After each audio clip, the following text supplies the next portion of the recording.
Hey everyone, this podcast is part of Story Mode, the podcast network of Gamefully Unemployed. You can support us and gain access to other great exclusive podcasts at patreon.com/gamefullyunemployed. That's patreon.com/GAMEFULLY unemployed, which is spelled like it sounds.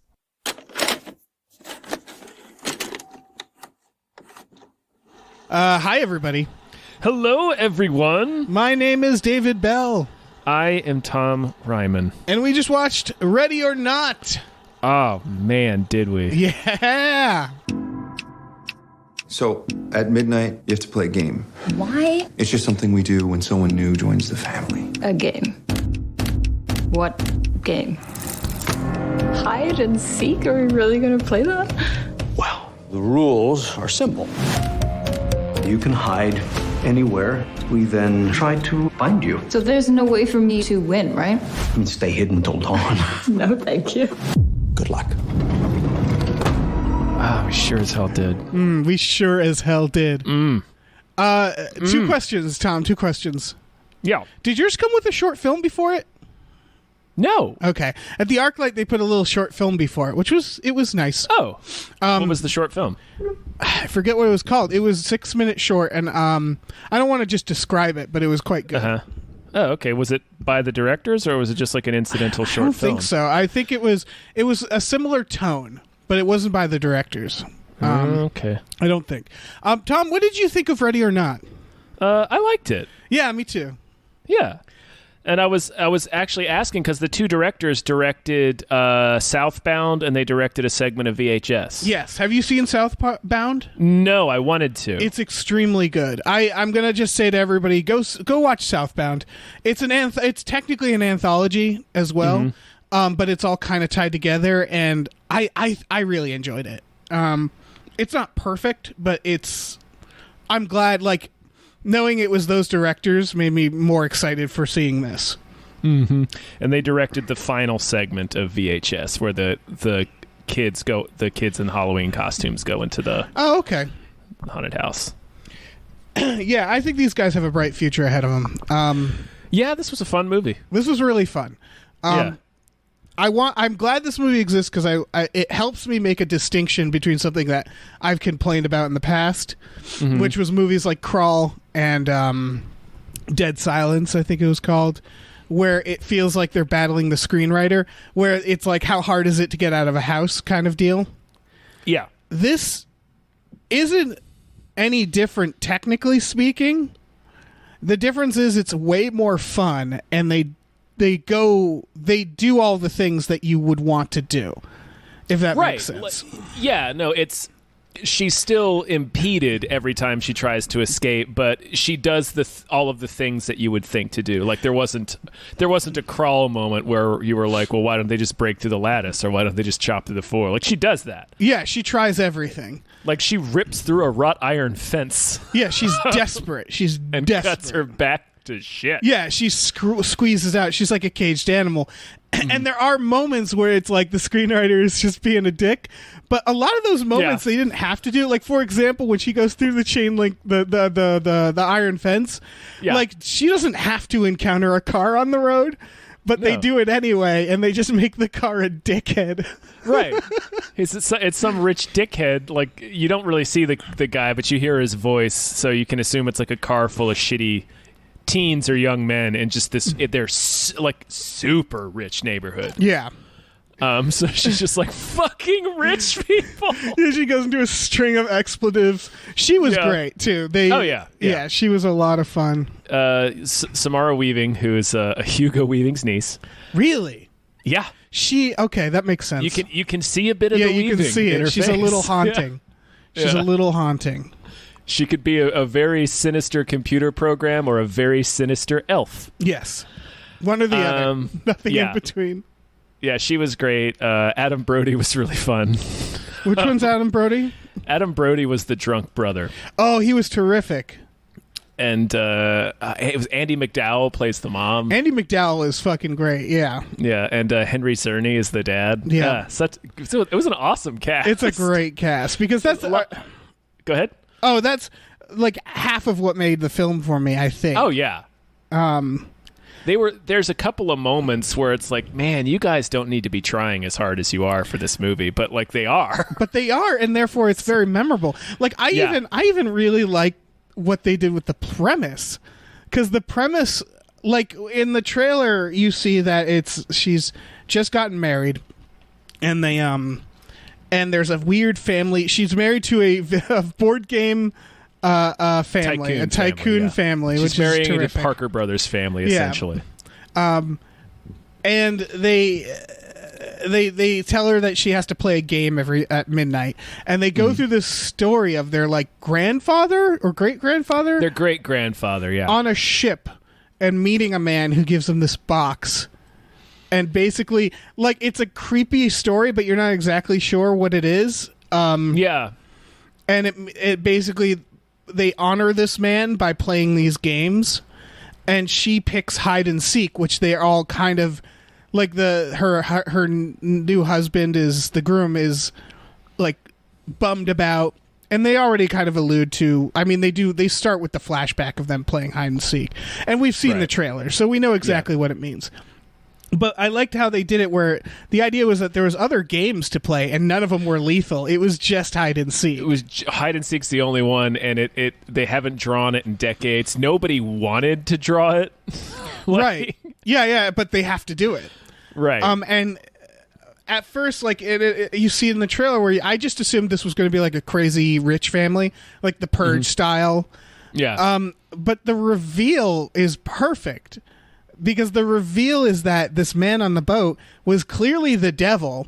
Yeah. And their grandfather made a deal with the devil for success, and in exchange they have to do this. And that's why the family is like, no one really wants to do it, and that's why they're all kind of like sarcastic and like not really into it. But they have to do it or else they'll die. At least that's what they think. They'll die. I love that they never say the devil until almost the very end. Yeah, when they finally say Hail Satan. Finally says Hail Satan. Yeah. Yeah, what's the guy's name? Huh? What's the guy's name that they keep talking about? The grandfather. Lubail. Mr. Lubail. Mr. Lubail. Yeah, and they like you that's what was great is they don't have a big reveal, but you slowly, before they say Hail Satan, you figure it out, you know? And they never explicitly say that's what the bargain was, but it's clear what the bargain was. Yeah, it's pretty clear. And then they made a bargain for success. Yeah, and they've been blessed. They just have to do this one thing. I love that at the end, the devil briefly appears and nods to her. Yes. Yes, that is amazing. Because the devil, the rules are the rules. And what does she say? She says, like, fuck. Yeah. There's a couple moments like that are terrific. I think there's a part where, like, because they clearly... Oh, my God. There was clearly one thing the writers wanted from this. Uh-huh. And they wanted it to end with a woman dressed as a bride covered in blood. Mm-hmm. And so, like, they definitely, like, they're clearly inspired. It felt like they were inspired by Evil Dead, because they knew, there's a moment where and one of the many things she does that I'm like, yes, I would do that. She goes back into the family room and grabs a gun, and she's wearing sneakers, a cut-off wedding dress, and holding a shotgun, and it's looks an at elephant gun, and looks at herself in the mirror and just goes, Jesus. So they knew exactly how much fun they were having with this. Yeah, and I'm sure you mentioned Evil Dead. I'm sure that's part of how she got cast, because she's been in a lot of horror movies, and she was a guest star in the end of the first season of Ash vs. Evil Dead. Oh, really? Where she just gets pummeled in the cabin. Oh, okay, nice. Do you remember? Did you see the first season of Ash vs. Evil Dead? Yeah, it's been a while. She's one of the 3 hitchhikers or hikers that they pick up. And she gets inside the cabin, and she gets like beat to shit. Okay, so cool. It's like clear, like, because this movie, she gets beat to shit. Yes, and again, she's trying her hardest. Yeah, and she does everything she can. She gets her hand stabbed. She gets when she puts a nail through it. Mm-hmm. And that's one of those moments where it's like, this could have easily been done in a way that was frustrating. But but it reveals stuff. Is basically she gets out of the house, which was the first surprising. That was the moment I was like, oh, okay. So she gets out of the house in Act 2. Yeah, and I really appreciated that. Yeah, it's like, wow, she got out immediately. Yeah. But they do a thing where she's on it's a large property and there's gates. And so she runs and hides in a barn, and then one of the children confronts her. Oh my god. It's so shitty good. Little kid. The shitty little kid, and shoots her through the hand, and then she immediately punches him right in the face. Punches the kid in the face.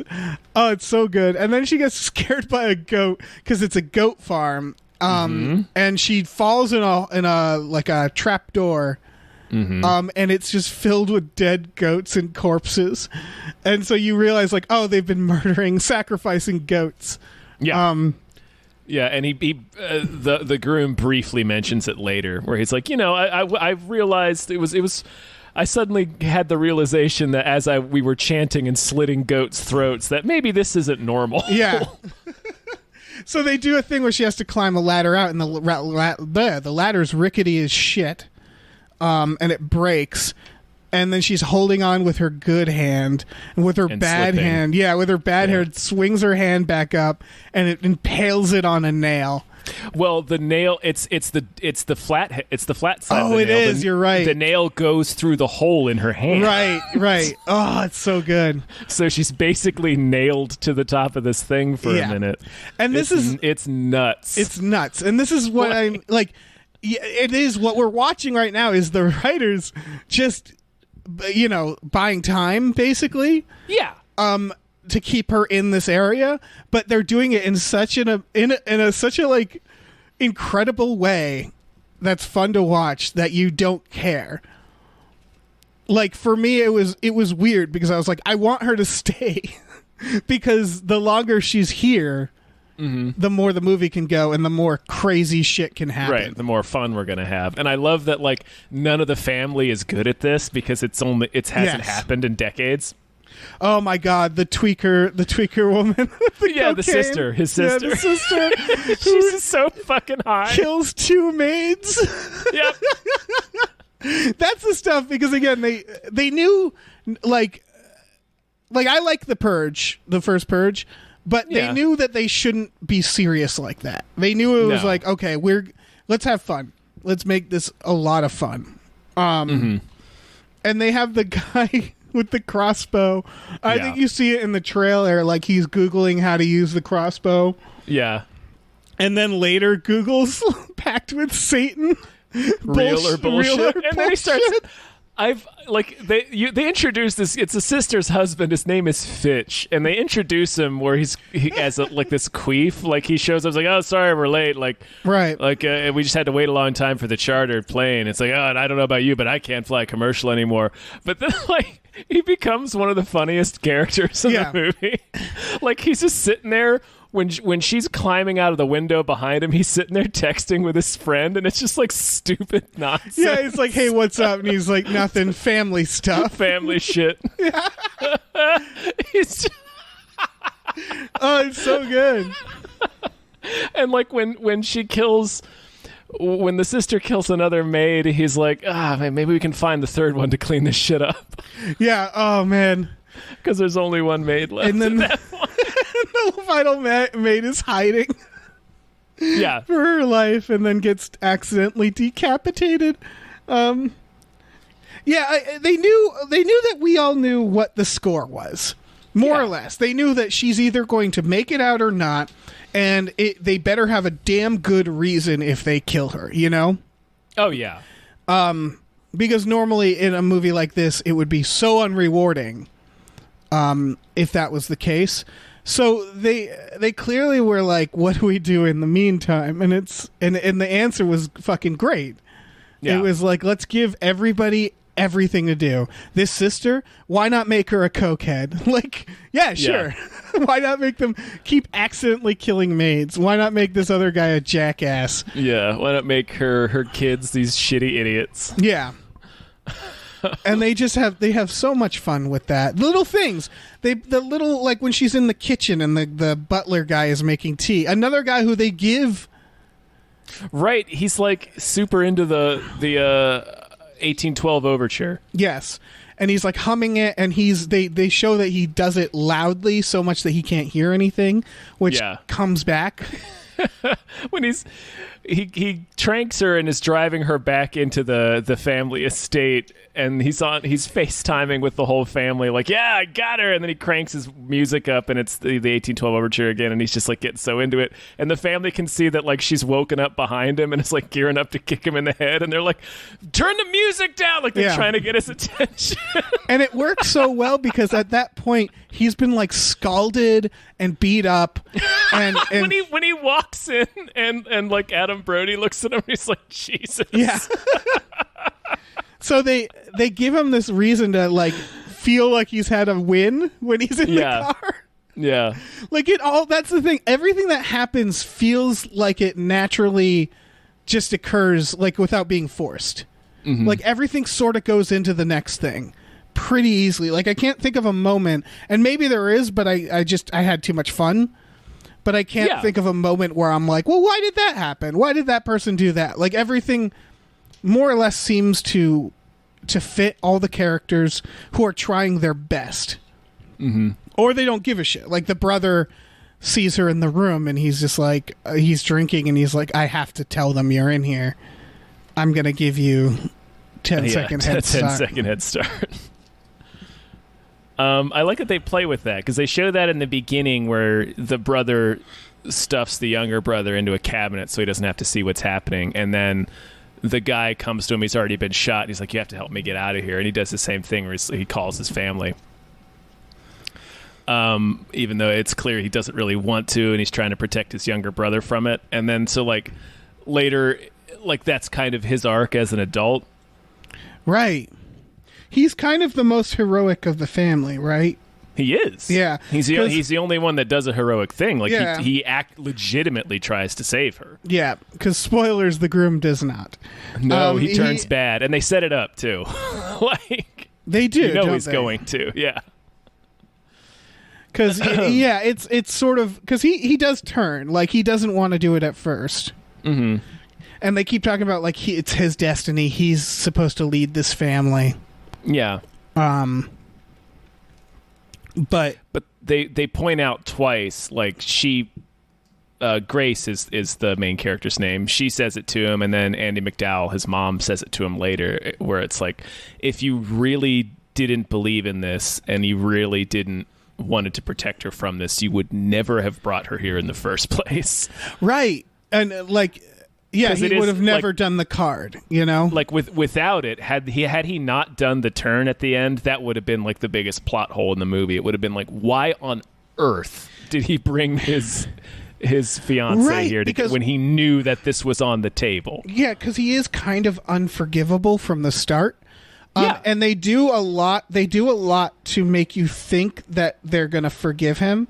And that was probably the weakest part of the movie up until the turn, because they do these moments where he's like, I'm so sorry, and she's just sort of like they almost reconcile a couple times, and it's she's kind of too shocked to do anything but be like. But it's that fear. You're watching the movie and you're constantly afraid, like, oh, they better not reconcile ever. Oh yeah, this better sucked. Not end with them kissing outside. No, you know, fuck that. This guy's trash. Yeah.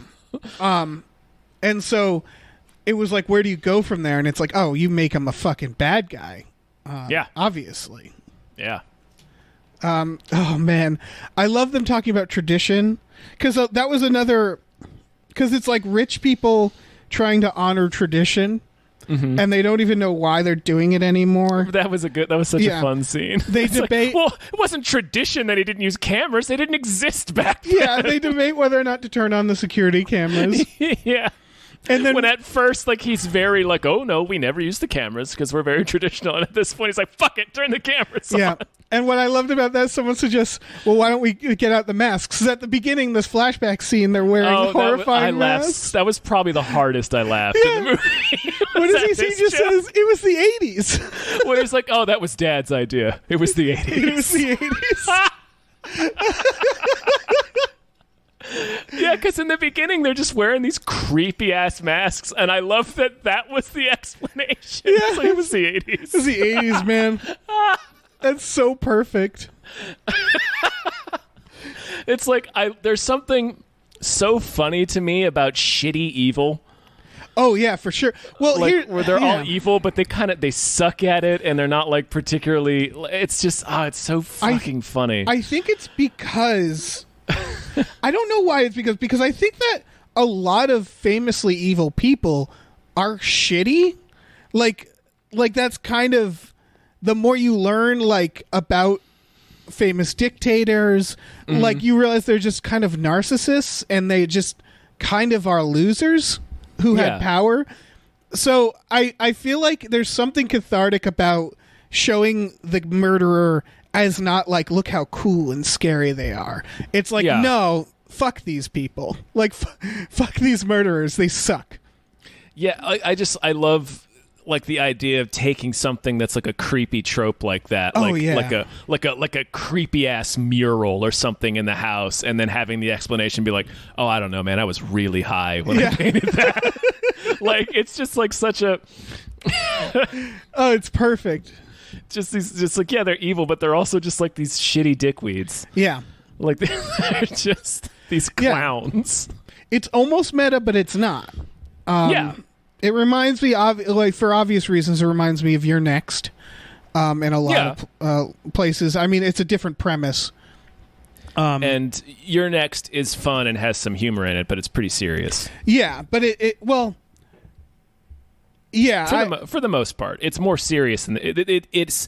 I would classify You're Next as a horror thriller movie that has some funny parts in it, where this movie is just a straight up horror comedy. Oh yeah, for sure. I think what it is You're Next isn't overtly funny, but the premise is hilarious.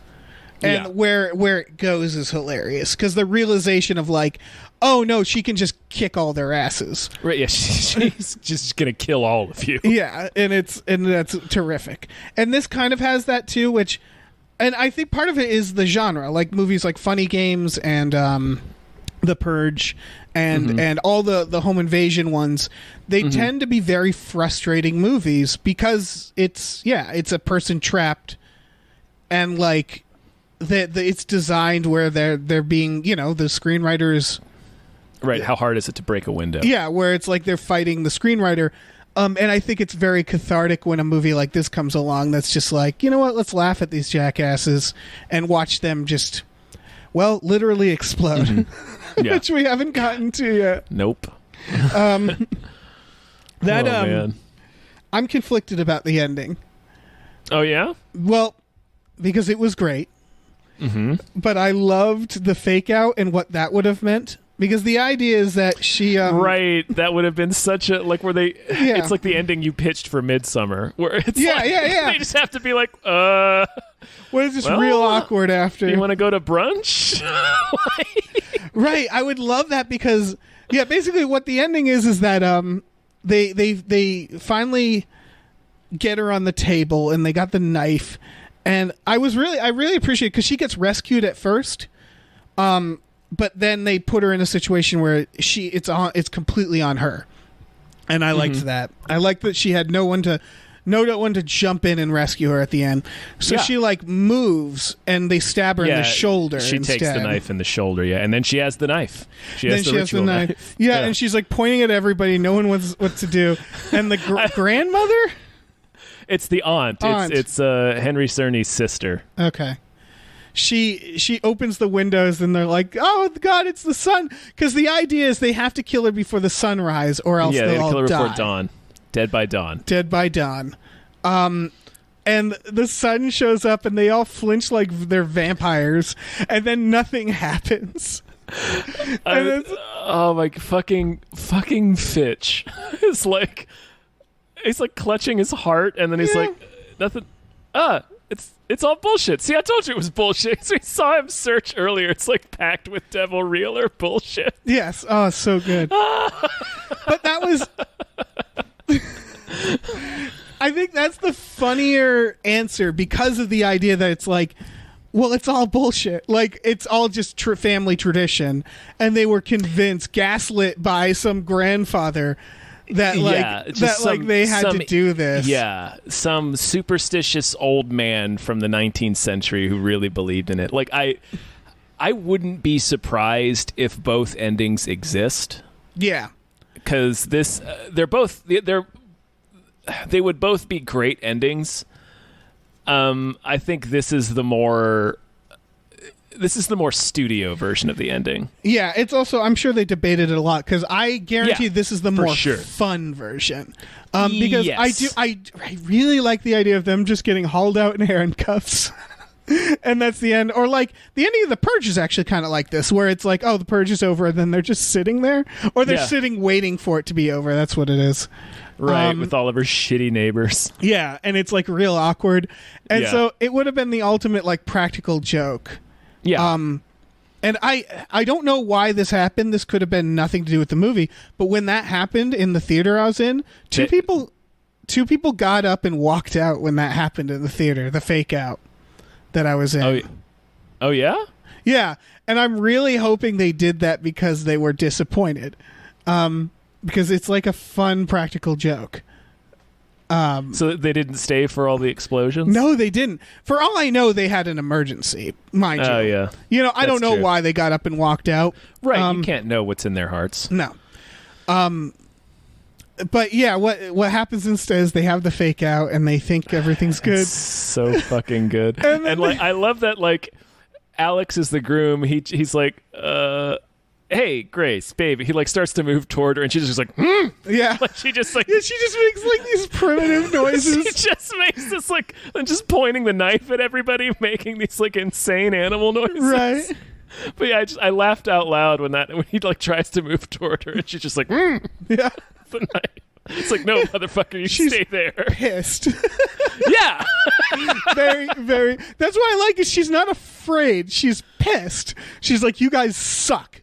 Yeah. Like, you all suck. Yeah. You're all awful. Yeah, but instead of them getting arrested, they just start one by one exploding, which is the funniest goddamn way to do that. Because I was thinking, here was what I was predicting. When I was watching this, and I'm glad this didn't happen, is that the husband would get her out of the house, and they would get away, and the sun would rise, and they'd be like, it's over, and then they would be like a drag me to hell situation where he would go up in flames, or demons would grab him, or something like that. Like, they would still have it happen. It is kind of that, only it's the funny version. Only of it's Drag Me to Hell. Yes, it's the better version, which is that they explode like frogs with dynamite attached to them. It's like they so just good. Each one of them, it's not anatomically correct. They just pop in viscera. They just burst, and it's so funny because they do it. They let each one like realize it's gonna happen to them. Yep.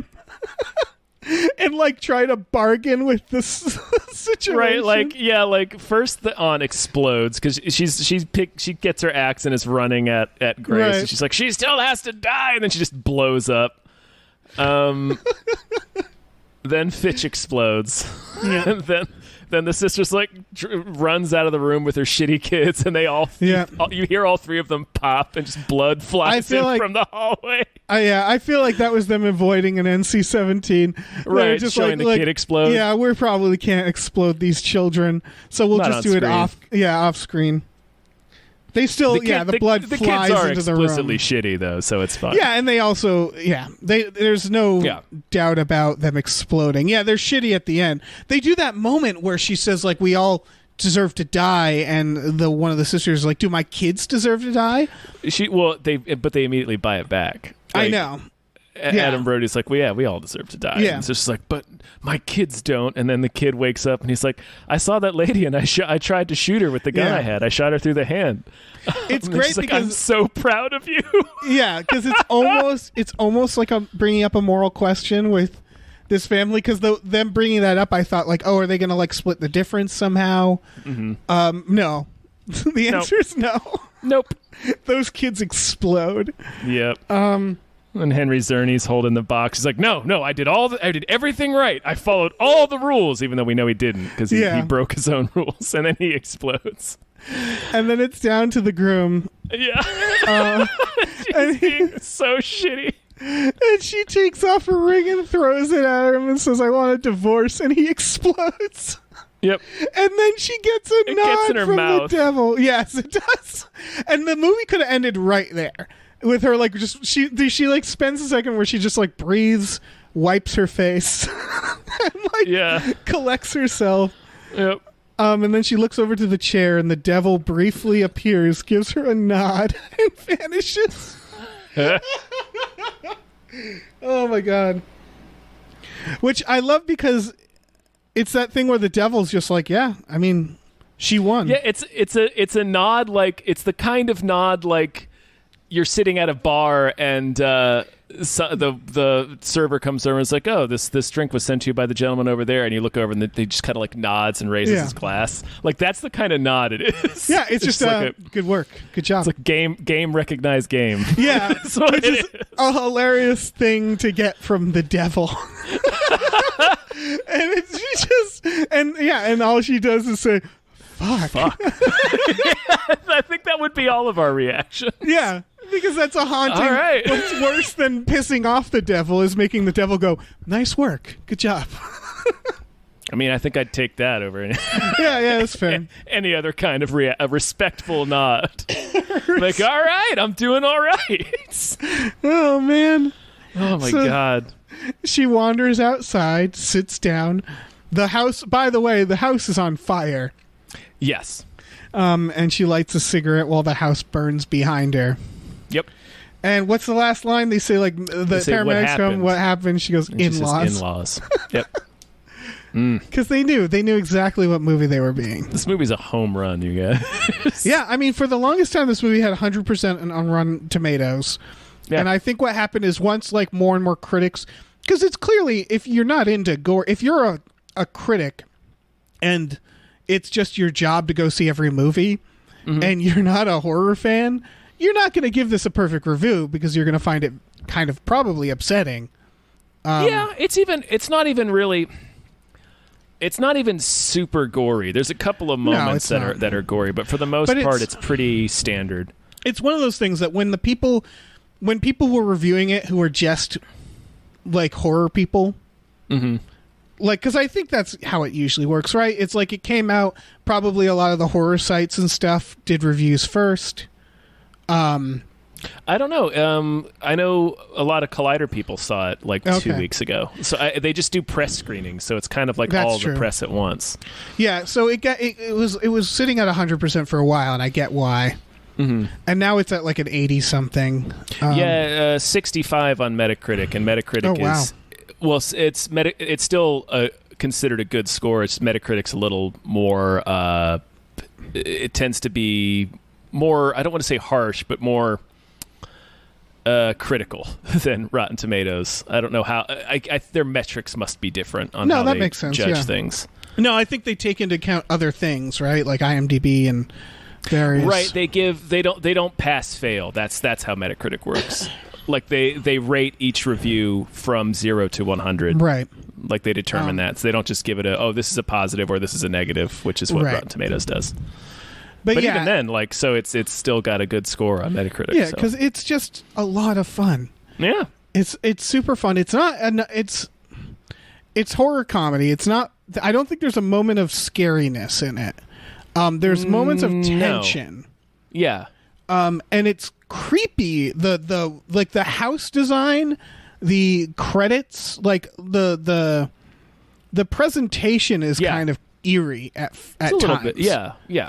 And the ritual is just upsetting because you have this lady who's basically tied to be drawn and quartered on a pentagram and is just screaming her head off while they're chanting. So it's like, all right, that's a little upsetting. Right. But all the creepiness is just there to juxtapose it when it's hilarious. Right. Like I said, shitty evil. Evil. They're very bad at this. Yeah, they're just bad Satanists. Yeah, they're very bad cultists. Yeah. And they're just like, I don't know. We weren't when Henry Czerny's like, none of us were expecting this to happen. Like, I have a tea time at 8:00. Yeah. They have shit to do. None of them had planned on doing a ritual sacrifice that evening. Yeah. They're not into it. Yeah, they're all pissed off about using the old weapons, except for the aunt with her axe. That was a real funny gag is when Adam Brody's shitty wife spots Grace running across the lawn. She's like, I got you, and fires her crossbow. And it's like she has no idea how to use this weapon. Yeah. So it goes like way, way, way wide and high behind her, and then you hear it hit a bird. Yes. Oh, that was so good. Like, Why Grace not? doesn't even notice that it happened. Yeah. Yeah, she just keeps running. Yep. They do. She just misses like so terribly. Because again, there's just that factor in this where you feel like anything can happen because nobody involved knows what they're doing. No, they're all assholes. It's pretty much everybody's first time.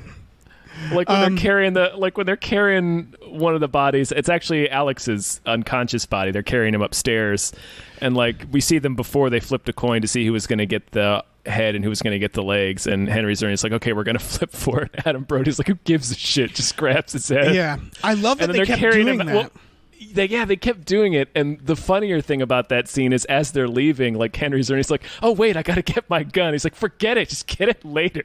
Yeah.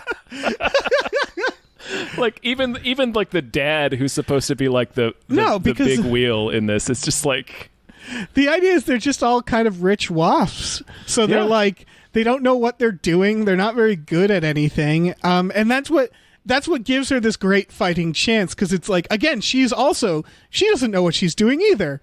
It's all people who don't know what they're doing. Yeah. Like fighting each other. I love that they keep flipping coins to determine what part of a body they carry, which I just like that it matters. Yeah, but I like that idea that everything's a game. Like even this little decision is a game. I like that little character trait. It's just the dad, I think, who keeps flipping the coin. I figured... I think so, yeah. Yeah, I figured it would come in more later, but I just like that as a detail. Also, when they shoot the second maid with the arrow and it goes through her throat, and she falls over, and they just treat it like she died. Mm-hmm. And then they start having a conversation and getting she's still gurgling, interrupted by her gurgling. That got me. It doesn't shoot her through the throat. It shoots her through the open mouth. Through the open mouth, right? Yeah. This is late because then they keep trying to have this conversation. And she keeps gurgling, so finally the aunt walks over and chops her head off with the axe. It was like Monty Python-esque. Yeah. Bit. So like later when they're heaving the bodies into the goat pit, like Adam Brody just picks up the head by the arrow and just kind of looks at it. It's like, oh my God, this movie, you guys. It's extremely grotesque if you haven't been able to figure this out yet. Yeah, it's pretty foul.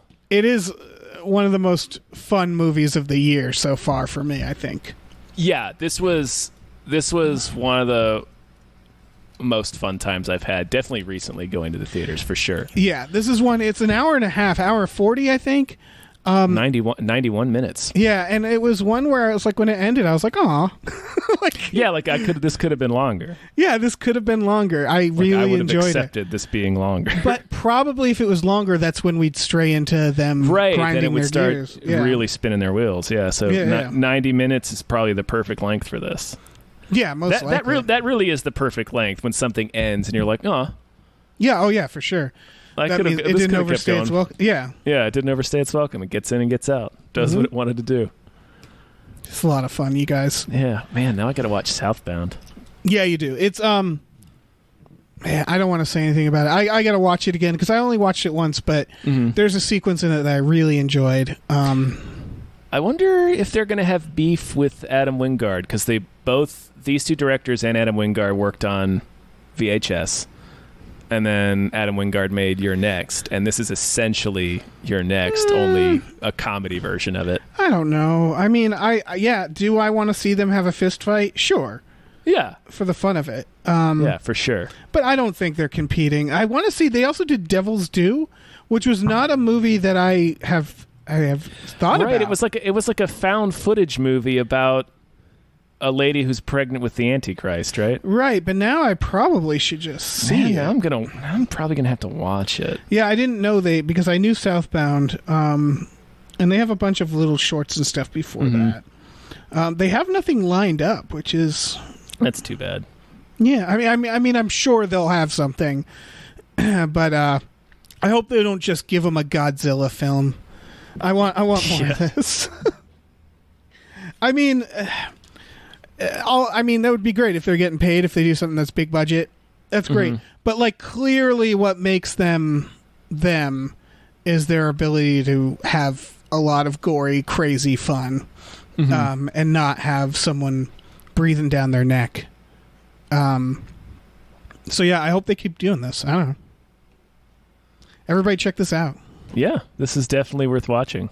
Yeah, don't see Angel Has Fallen, you guys, which is, I think, doing the best this weekend. I think so too, yeah. Yeah, you don't need to see that. Go see this. What's wrong with you? Yeah, what's your problem? Why are we even considering Angel Has Fallen? Yeah.